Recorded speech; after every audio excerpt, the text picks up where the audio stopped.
Alrighty, here is another one for our March Book Madness. This is A Story of 9/11, Resilience and Regrowth, This Very Tree by Sean Rubin.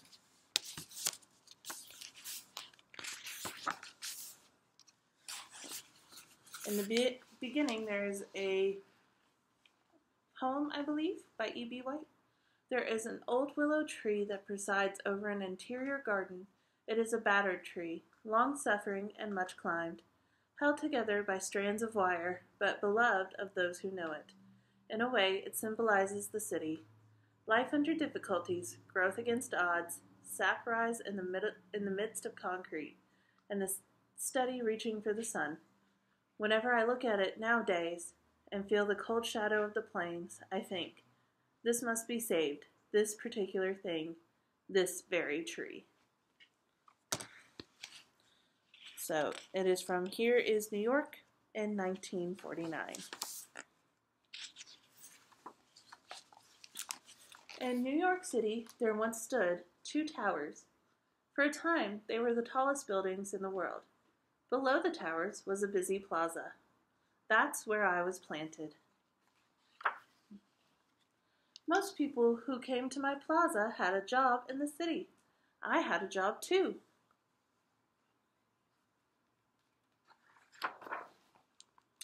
My leaves gave people shade, my branches gave birds a place to rest, and each year I was one of the first trees to blossom.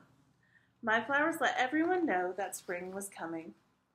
Some trees like a quiet park or forest, but I was a city tree. I liked the sound of wind rushing between the tall buildings. I liked the smell of rain on concrete in the summer. I liked being in my plaza watching everyone coming and going. I was in my plaza the day it happened. It was an ordinary morning until it wasn't. So you have the man reading the newspaper, looking up, and then the fireman coming, and it looks like the man ran away.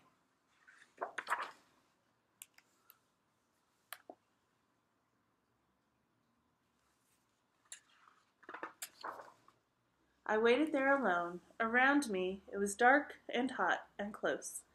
Did the sun even exist anymore? And you can see the tree right there. It was weeks before they found me. There's the fireman looking in. When I came back into the light, I knew that everything had changed. The new noises and smells of the city scared me. They reminded me of what happened. And you can see this was where the buildings used to be.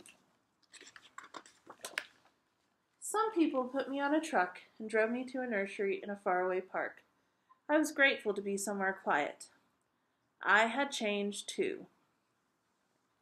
Remember, it was a very tall tree and it was really pretty, and now it looks like it has lost all of its limbs.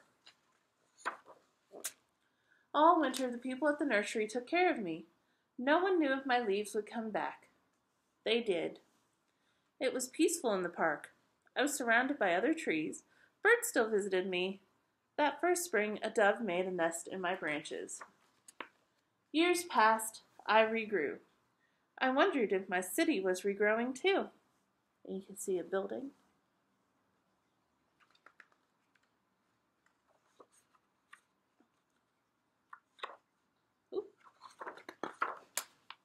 Sometimes when a shadow passed overhead, I thought about what happened, but being surrounded by the other trees made me feel stronger.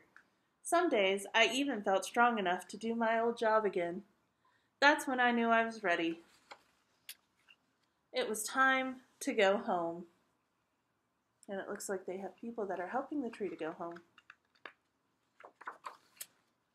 A machine came to pull me from the ground. The noise scared me. Leaving scared me even more. We drove downtown through the city. Now I was worried to go back. What if something bad happened again?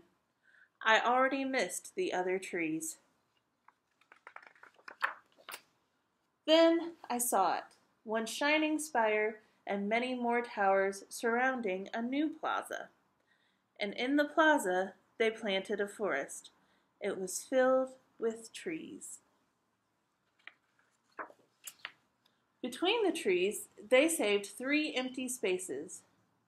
2 spaces remained where the towers once stood. They would stay empty forever, because nothing could fill them. The 3rd space was for me. You can see the tree being put back down right there. And this is the empty space, and the empty space where 2 of the towers once stood. I wasn't comfortable at first. It had been so long since I'd heard the wind between the buildings or smelled wet concrete. But I was still surrounded by other trees, and that made me feel stronger. I had a new job now, too. Anyone who felt a shadow overhead could stand under my leaves and find peace.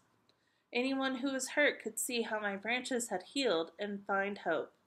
In my plaza, filled with so many trees, I am still the first to blossom.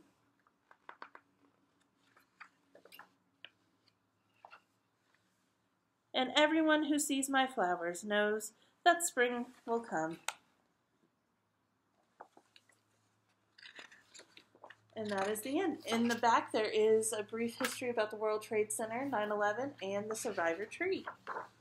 So,